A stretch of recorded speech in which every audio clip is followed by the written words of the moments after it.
Fact news Haryana में आपका स्वागत है। बड़ी खबर महागठबंधन से संबंधित। बिहार में चुनाव की हार के बाद, बहुत भारी भरकम चुनाव की हार के बाद, अब जो इंडिया गठबंधन है, इंडिया ब्लॉक है, उसमें आवाज़ें उठ रही हैं कि अखिलेश यादव को इसका नेतृत्व करना चाहिए, ना कि राहुल गांधी को।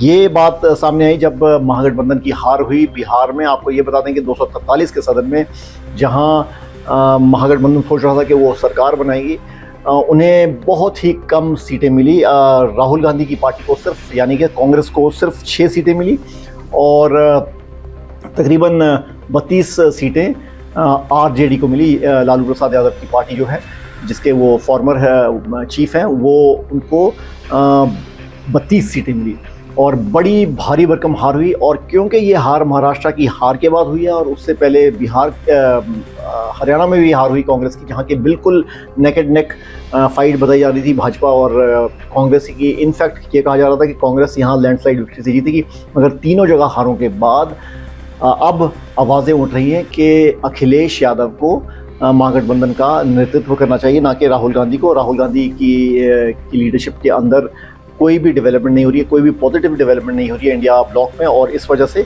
जो समाजवादी पार्टी के प्रेसिडेंट है अखिलेश यादव, उनको लीड करना चाहिए इंडिया अलायंस को। ये सिग्निफिकेंट बात है।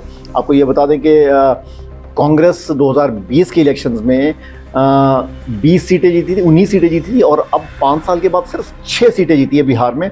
और यही एक बहुत बड़ा कारण है कि कांग्रेस की पुअर परफॉर्मेंस के बारे में लोग बातें कर रहे हैं। आपको ये भी बता दें कि इससे पहले भी सुगबुगाहटें उठी थी कि तृणमूल कांग्रेस की ममता बनर्जी को चीफ बनाना चाहिए महागठबंधन का।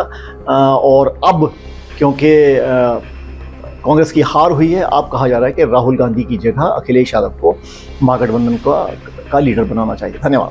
फैक्ट न्यूज़ हरियाणा में आपका स्वागत है। बड़ी खबर महागठबंधन से संबंधित। बिहार में चुनाव की हार के बाद, बहुत भारी भरकम चुनाव की हार के बाद, अब जो इंडिया गठबंधन है, इंडिया ब्लॉक है, उसमें आवाज़ें उठ रही हैं कि अखिलेश यादव को इसका नेतृत्व करना चाहिए, ना कि राहुल गांधी को।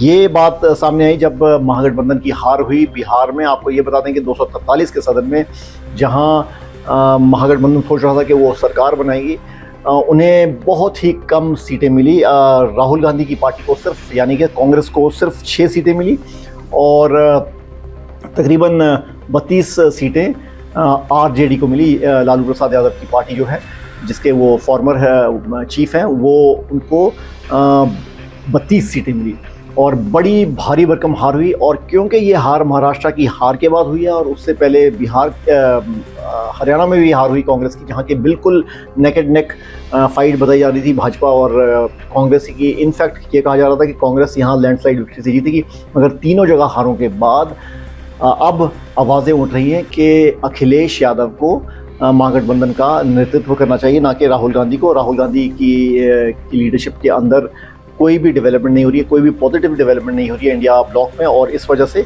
जो समाजवादी पार्टी के प्रेसिडेंट है अखिलेश यादव, उनको लीड करना चाहिए इंडिया अलायंस को। ये सिग्निफिकेंट बात है।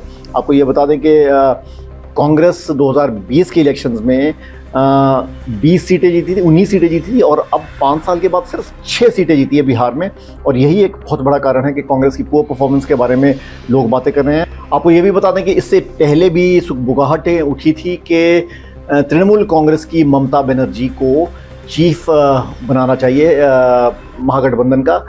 और अब क्योंकि कांग्रेस की हार हुई है, अब कहा जा रहा है कि राहुल गांधी की जगह अखिलेश यादव को महागठबंधन का लीडर बनाना चाहिए। धन्यवाद।